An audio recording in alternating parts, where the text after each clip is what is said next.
This is so crazy. We just went over 2 petahash a second. 1 petahash was my initial goal for this year. We blew right past that, technically pretty early in the year, but there were some farm stability issues. Now we've gone over a stable 2 petahash a second. So that's a lot of Bitcoin mining power. Historically, the last few years, that would be considered, 20 plus Bitcoin miners. We're doing a lot of immersion mining, which is liquid cooled mining out here. So I want to run through, how much money is our Bitcoin mining farm actually earning with over 2 petahash a second of Bitcoin mining power, right? So how much money are we earning? How much Bitcoin are we mining? How much money am I spending in order to do this, right? So what's up? I'm Vosk. You're on the VoskCoin YouTube channel. You are at the VoskCoin Mining Farm.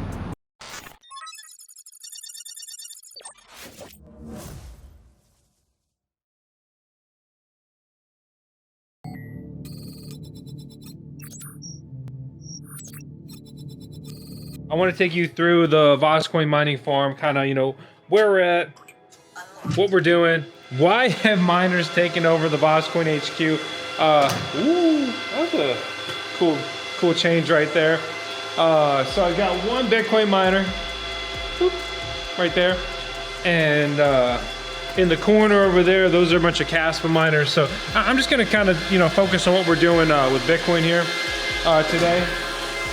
I've got a couple Bitcoin miners. Actually, I lied. We took the Bitcoin miners out of here.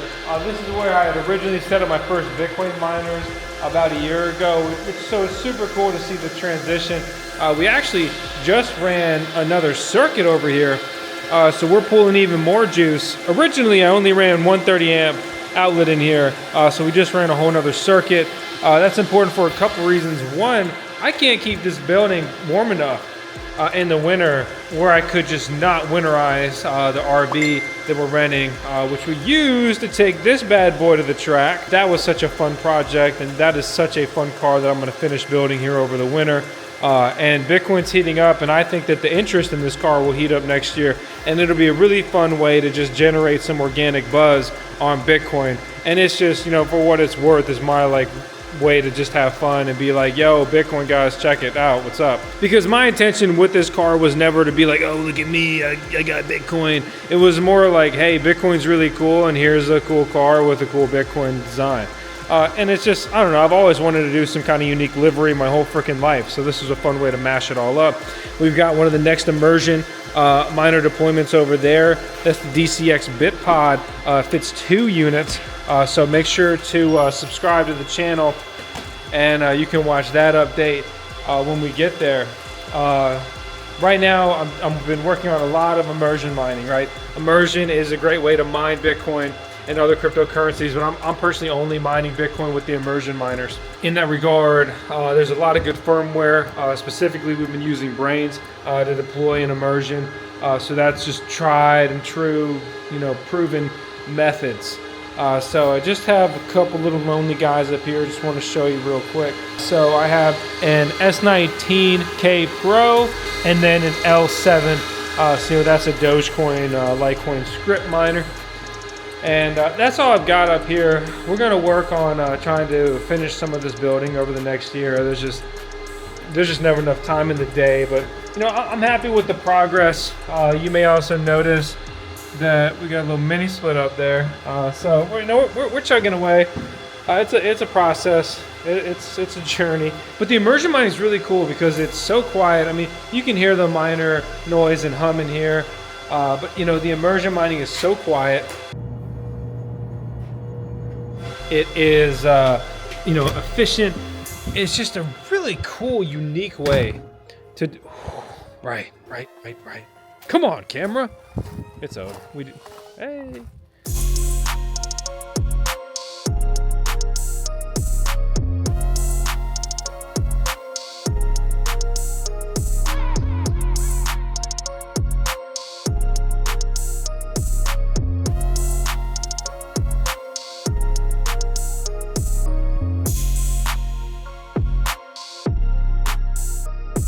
But yeah, I mean, you can overclock more. It's supposed to increase your efficiency. It's an interesting and unique way to cool things. So, there's that whole aspect. So let's head over to the immersion shed and check that out. In the meantime, let me tell you kind of what's changed since the last video. So right now, half of the digital shovel MiniPod is not working. Man, I don't know why this isn't working. In our testing, it seems to be a faulty rock pie that's basically not turning on the PDU on one side that we need.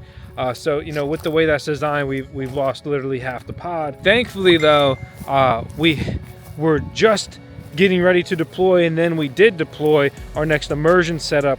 And then by stealing space in the field, what we call the field building, the VoskCoin HQ, the building we were just in, we were able to get all of our miners back online, especially after we added that one more circuit. So I'm only running one fan. There's only 12 miners running in there. And you know, we're working with Digital Shovel to try to get a replacement and get that fixed up.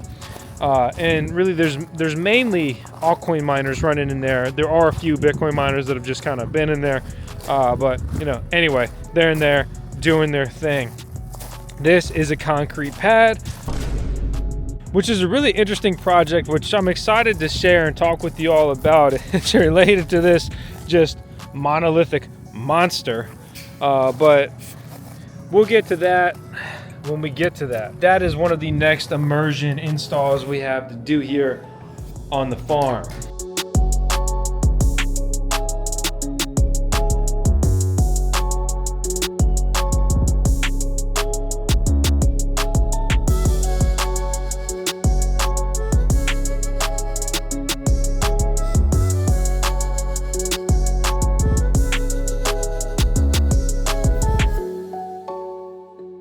Like I said, it's a work in progress. So we've got a new container for the next immersion install here, and that's the same case for that. And you saw the other immersion container that's going to go over there. That's in the RV garage. We are working through the power panels here. This is very challenging. It's very interesting. This is advanced stuff. And in the corner, we have the FogHashing unit. If you want to learn all about that, you should watch our FogHashing video, but that has just been a very, very intriguing deployment. You're going to want to watch that, whether you mine Bitcoin or don't or whatever. It's pretty cool. And then in the other corner, or should I say the blue corner, we have the DCX immersion enclosure. There's 8 Bitcoin miners in here that you can see. You know, they're just chugging along in the fluid. So 8 Bitcoin miners over there, 6 Bitcoin miners. Specifically, there's a bunch of S19J Pros over there, and then there is 3 S19J Pros in the FogHashing, and then 2 miner S19 XPs and 1 S19K. So yeah, it's getting pretty serious. You know, it's quite literally heating up. When you tally all these miners together, you know, from in here, the couple in VoskCoin HQ, and then the rest of them are mining the pod, that's where I get to 23 Bitcoin miners. Due to some issues with the mining farm over the past year, I've kind of struggled to say that I've had a consistent 1 petahash. And then at certain points I ran out of electrical capacity, and I would unplug Bitcoin miners and plug in more profitable altcoin miners, and maybe even at times just be mining Bitcoin indirectly with those altcoin miners. Right, there are some mining pools that automatically convert your altcoin miners' earnings into Bitcoin and then pay that out straight to your Bitcoin address. You know, this is a critical deployment for me out here because, you know, in this immersion shed, I mean, this is how quiet it is. That's crazy, truly. So it's so freaking cool. But this is, you know, a dedicated Bitcoin mining building right here. And all of these immersion tanks are going to get straight Bitcoin miners. And so once I get all these deploys, I'm going to pretty much have maxed out my 400 amp service on this building. And what I'm going to do is I'm probably going to cut a bigger vent into that, just with more like surface area on the vents. And then somewhere on this wall, I'm going to cut an exhaust fan in. And I need to run the numbers and see where everything ends up. But I may need to put, you know, a little bit more intake vent area in. You know, maybe I'll just steal some space from down there. I don't really want to put it by the door. It'd be kind of ugly. But it's cool right now. So like all these things radiate a little bit of heat and it's fine because it's cold. But once it heats up, I can't just have a bunch of stagnant air in here just baking and baking and baking, and it basically will like hotbox the shed. So that's pretty much where I'm at, you know, in the field with all this stuff. I don't know if it seems like, whoa, that's crazy, that's a lot, or like not really. Honestly, this is a ton of work. This is like, this more than kept me busy, right? Dealing with concrete like that has been an interesting endeavor, because those big black dry coolers, I don't know if you noticed, there's the one in the shed and then one outside the shed. They need to be mounted onto concrete basically. That's the short of it. And then we also have the FogHashing dry cooler, and then we also have the DCX dry cooler.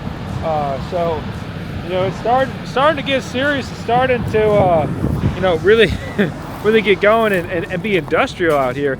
If you're wondering, you know, what is the green shed? So half of that service is dedicated for the green shed. The other half is dedicated for the next electrical service or mining farm build out, you know, that we're working on. But this is a dedicated, basically DIY data center. It's a hard drive mining shed. It functions as a field office, and it's a totally clean environment because we don't run any external air through this. So basically the mini split, you know, keeps everything flowing in here. And so you'll notice there are no fans, there are no vents. It's just these, and it's configured to only cool, and it only cools when the temperature goes over 73 degrees Fahrenheit. And it's 73 degrees Fahrenheit in here right now, which is, you know, nice and warm. I need to finish out the inside, get some shelves set up, a desk and all that. But the key takeaway here is that, you know, this whole building operation I'm standing in right now cost me less than $100 a month to run, you know, with fees, with the, you know, mini split bill, everything. It's super tight, super efficient, super low cost, but high capital to deploy. All right, so let's jump behind the screen, run the numbers. How much does the Bitcoin mining farm make? How much does it cost to run? You know, is 2 petahash of miners really worth it? And kind of what goes into getting there and doing that. All right, so let's crunch the numbers. Let's look at the data, and let's look at kind of where we are today. Be proud of that, hopefully. And then also, you know, where do we go tomorrow? What does the future look like for the mining farm? Where is it at in a year? So I've moved all my Bitcoin miners over to the Braiins mining pool. Many of these Bitcoin miners are also using the Braiins firmware now. So you can see I have 23 miners online. These are all of the Bitcoin miners I currently have. I have a couple more on the way, but as it stands, 23 miners. And, you know, it's kind of funny to end 2023 with 23 miners. But is that like when you're looking for a sign, right? And there's really no sign, but you're like, yeah, that thing, there's some deep meaning to that. That's why that happened. But to get back on topic, the bottom line here is that I am consistently mining over 2 petahash a second. 1 petahash a second lifelong goal, especially became much more easily attainable with the S19 Bitmain series. We could say on average those miners are doing about 100 terahash a second or more. So it's like, okay, I need 10 miners. It's very possible for someone to deploy 10 miners at home, truly. I mean, you can drop a shed, throw 10 miners in there, whatever your electric service is, whether it's 200 amps or a 400 amp residential electric service, you can pull from that, make a sub panel, and you can run 10 miners and get 1 petahash a second, especially if you're running efficient or next gen miners. So the earnings have been good. They've been impressive. Braiins has moved to FPPS, which is basically giving us consistent payouts. And when you look at these, like these right here, these are a couple of days of, you know, $280 mining rewards. Yesterday we pulled $245. We've also been building out the altcoin mining farm that you can see here, and this is actually pretty much rivaling, it actually beats the Bitcoin mining side of the VoskCoin Mining Farm as far as profitability goes. It also costs much less in electricity. I'm getting towards these higher profitability numbers with much less juice, but I'm mining cryptocurrencies that are very volatile and have a rapidly changing mining landscape. I mean, you look at the Antminer KS3 pulling over $100 a day, cool, crazy, profitable, but the question is always, for how long? Right? These Bitcoin miners have actually only gotten more profitable over the last several months. You know, a few months ago, they were even just breaking even for me at times with my electricity rate. But Bitcoin's gone up in price, and I've made some of these miners more efficient. So reducing my electricity bill and then pushing up my daily mining profits in USD. On average over the last 4 days, I would say that I'm earning Bitcoin, which is about 256 bucks a day at current price. The daily emission of Bitcoin is very good right now at over $40 million per day. But the elephant in the room, okay, is going to be that Bitcoin halves in several months. But a lot of people think, okay, it'll have new all-time high, things will work out, it'll be so profitable, it'll be good. People, building these big mining farms are literally banking on Bitcoin going up in the future and staying up. So things will get much more difficult for me after the halving if nothing else changes. Let's kind of look at the miners and run some numbers and then see what we're really kind of ending up here. So again, I've got 23 Bitcoin miners. I have only one new generation miner so far. It's the M60S MicroBT Watts miner. This thing is a monster. You can see my 1 day hash rate here is 193 terahash a second. This is consuming about 3,400 watts, right? So we can say, 13, nearly 14 amps on single phase electricity, 240 voltage. By the way, I'm not going to go in heavy detail on how to set these things up or break down everything and all these terms in this video. If you're new to this and you want to learn more, please watch our 1 hour video guide on everything you need to know to get started mining profitably and safely. With all that said, this miner essentially has the density of 2 miners. So this is a standout performer among the others. And we kind of go through this list, right? I mainly have S19s that hash around 100 terahash a second, or at least out of the box from the factory. I have a lot of different Antminer models. I have a couple, quite literally a couple of pair of Antminer S19 XPs. XPs have better efficiency. I have a couple S19Ks. S19Ks honestly are very comparable to S19 XPs as far as their mining efficiency goes, but they're not quite as powerful, so you get less miner density. But the XPs have always carried a big premium in price point, so the Ks are making a lot more sense for most Bitcoin mining operators right now. I have an M30S that I brought back from the dead, that's back in the mining equation here, and I have one Canon Avalon miner, and I have it on the efficient mining setting, so it basically functions like an S19J Pro, but is not quite as efficient. So we already walked around the mining farm, right? But let's kind of really break it down and get a visual. A 2 petahash Bitcoin mining farm consistently, over 2 petahash a second. Now let's look at the DCX mining container, immersion container. So this is liquid cooled Bitcoin mining. This is really cool stuff. It's very interesting. Watch the full video if you want to learn more about it. We have also deployed our miners in the FogHashing immersion container. Watch the video on that one if you want to learn more about that. But the key takeaway here, right, is going to be we have 6 miners in the FogHashing unit and 8 miners in the DCX unit, and they are all mining. In the DCX, we have 8 S19J Pros, the 104 terahash a second model. They're all underclocked to use about 2,200 watts each, seeking efficiency over mining density. And then in the FogHashing unit, I have 3 more of those with the same efficiency settings of 2,200 watts each. And then I also have 2 S19 XP and an S19K. Those are using pretty much the stock settings. Those are using a bit more juice than their counterparts. We took a reading at the panel. So this includes everything, includes the dry coolers, the pumps for these, all of the miners. We were pulling 135 amps at the panel. That's total power. That equates to about 9.64 amps per miner. So 135 amps for those 14 miners. Roughly for the 9 other miners, we're still running them full bore.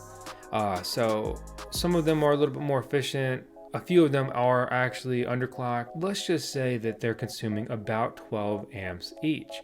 So that means we have plus 9 miners at 12 amps each, which equates to another 100 amps of electrical consumption, meaning that right now our Bitcoin mining farm footprint at the VoskCoin Ranch is 243 amps. 243 amps on single phase 240 voltage equates to about 58,000 watts, and that's 58 kilowatts. Now if you take all these watts, right, 58K, and you mine 24 hours a day, which is always the goal in the plan, then you would consume about 1,400 kilowatt hours per day.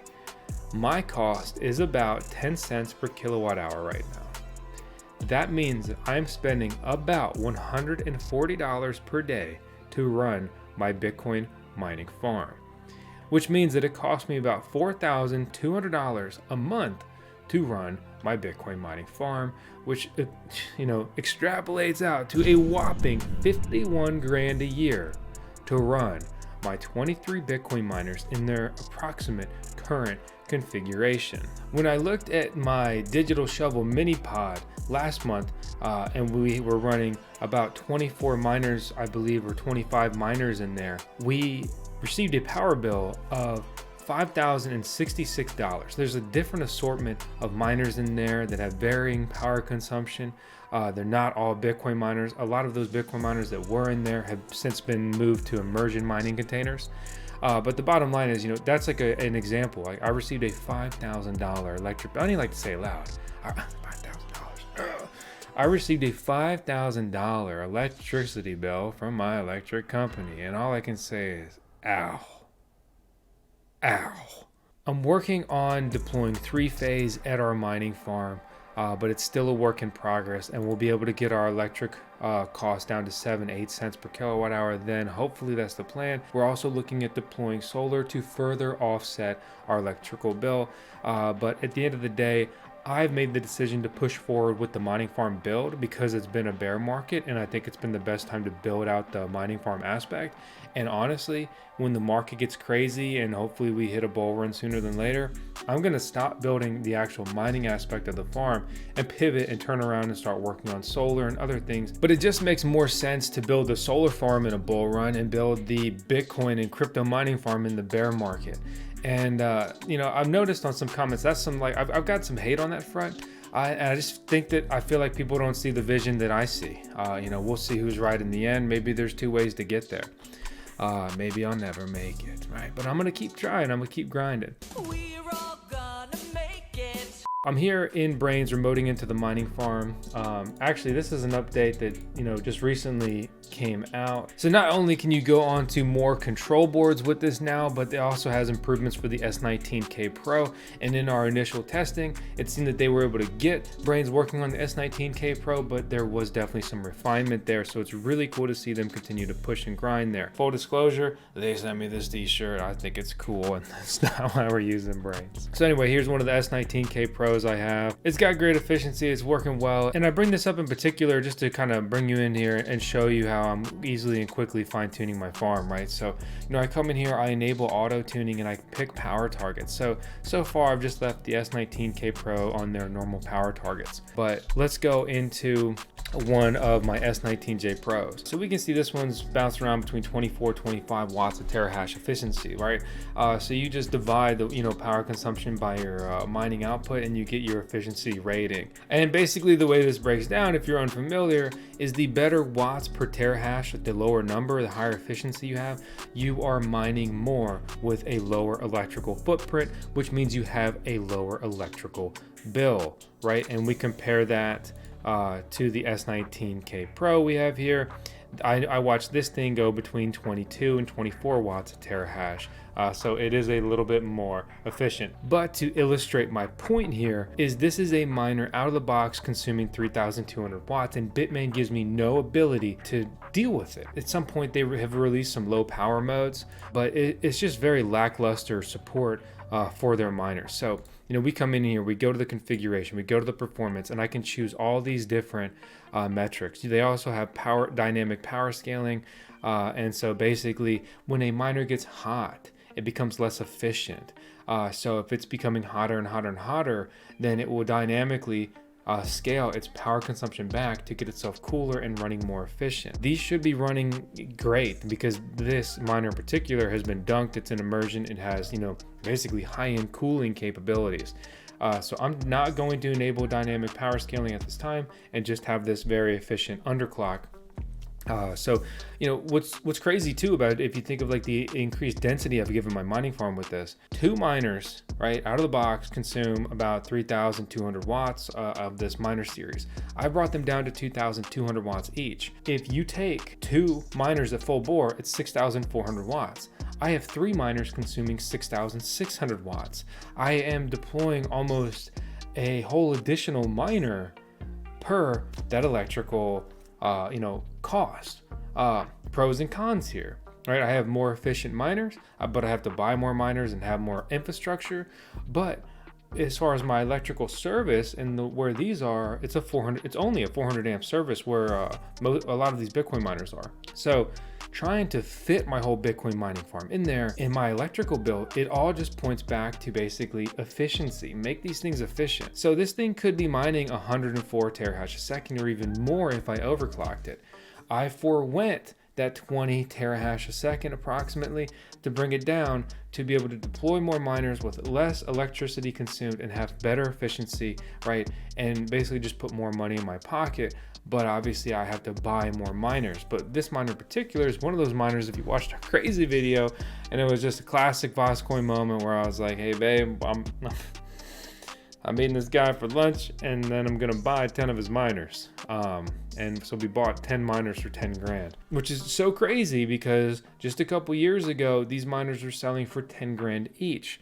And that's how quickly the times change. But these miners will probably never be valued at 10 grand again, maybe not even close, because a new generation of the S21, which is basically an updated version of these, and the MicroBT What's Miner M60 series, they're just more efficient. They just have more density. They're just better miners, but they're newer and they cost more. Personally, I think it's like one last ride in the next bull run for the S19 series, and then beyond that, they're probably just not going to be all that worthwhile. They're going to become, like an S9. Yeah, it mines Bitcoin, but not that efficiently compared to the competition, at least, right? But overall, it's an exciting time.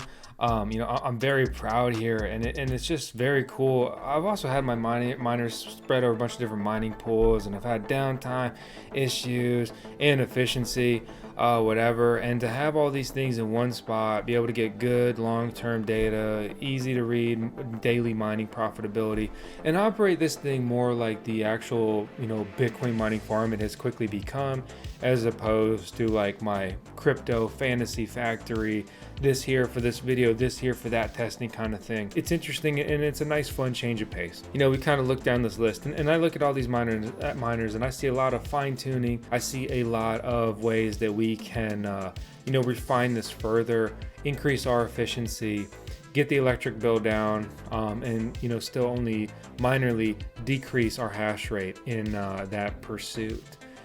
So it's a really exciting time. It's crazy to see 2 petahash a second. It's crazy to see 20 plus, just Bitcoin miners alone. We're running over 50 ASIC miners out here now. To some people that may seem crazy, to some other people that may seem like not that many. But the mining farm in between everything else we do here at VoskCoin, it's a lot. I mean, I essentially work or think about work all day, every day. While still trying to, find time to, be a good family member, be a good friend, be a good Doge dad. I mean, that's my number one goal, really. Make some quality content here on the tube and chase 1 million subscribers. So I think on that note, that's a good note to kind of close it out, because we run 10 seconds of tails on every video. She's our CSO here at the VoskCoin business. That means she's the chief sniff officer. So as always, thanks for watching, okay? It's just a fun, quick, update, light one. It's a milestone, and I think, I want to take a deep breath and slow down a little bit with some things, and really kind of get back to my goal I've been trying to have, is to, just get back to having fun.